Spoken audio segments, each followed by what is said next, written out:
Milí priatelia, sledujete prvú epizódu venovanú nášmu projektu Nová generácia proti suchu.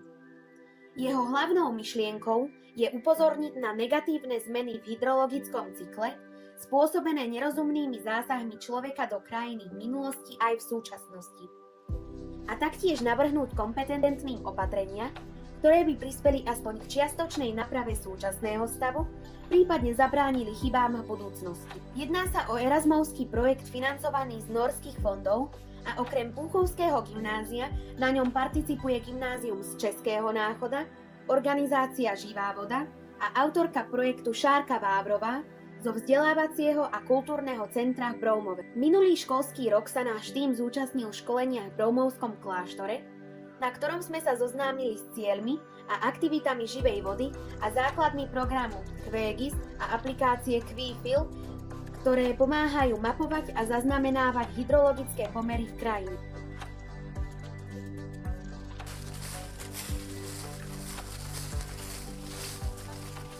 Takže čo je organizácia Živá voda a čo je jej hlavná myšlienka? Děkuji za otázku. Živá voda je zájmový spolek a věnuje se celoplošné zádrži vody v povodí. A hlavní myšlenka je vlastně udržet vodu v krajině, zabránit vysychání, omezit dopady klimatické změny, která tady nastává. A prečo by sa tam ľudia mali prihlásiť? Aká by mohla byť motivácia? Tak motivace se nabízí. Přejeme si všichni zadržet vodu v krajině, chceme bydlet v přírodě, kde vlastně voda je dostupná. Přejeme si, aby to prostředí, ve kterém tady dneska můžeme žít, jsme mohli předat i svým dětem, takže opravdu je podstatné vodu zadržovat a reagovat na dopady klimatické změny, která je prostě tady na místě. A ako by sa tam ľudia mohli prihlásiť?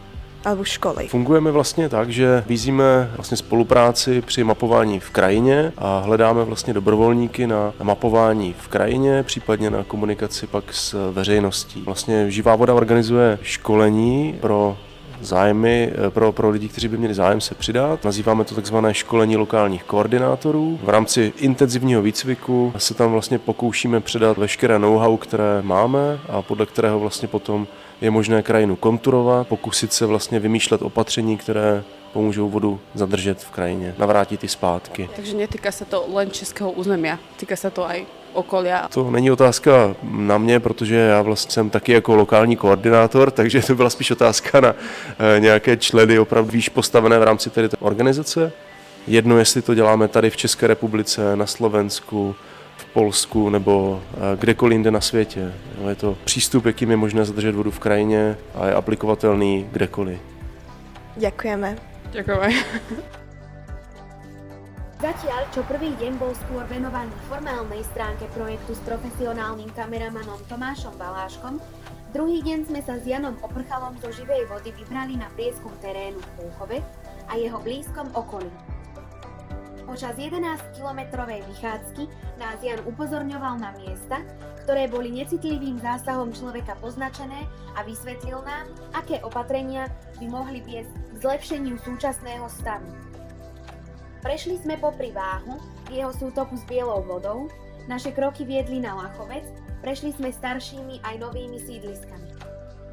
Náš prieskum priniesol aj mnoho otázok, na ktoré sa budeme pýtať kompetentných.